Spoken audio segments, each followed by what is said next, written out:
নমস্কার।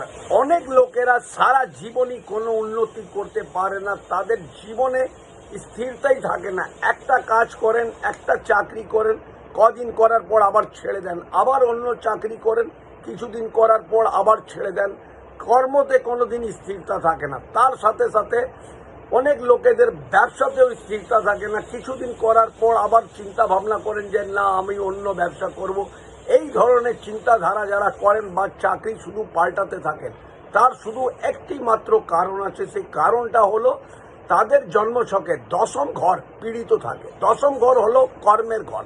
কর্মের ঘর যদি পীড়িত থাকে, তাহলে আপনাদের জন্য একটা স্থির থাকার জন্য একটা ছোট্ট উপায় বলবো। হাতে এক মুঠো মৌরি নিয়ে আপনারা কোনো সরকারি স্থানে ফেলে দেবেন, চাहे ও আপনার সরকারি স্কুল হোক, চাहे পুলিশ স্টেশন হোক, চাहे কোর্ট কাছারি হোক, যেখানেই হোক সেখানে ফেলে দিন। দেখুন আপনাদের মধ্যে স্ট্যাবিলিটি আসতে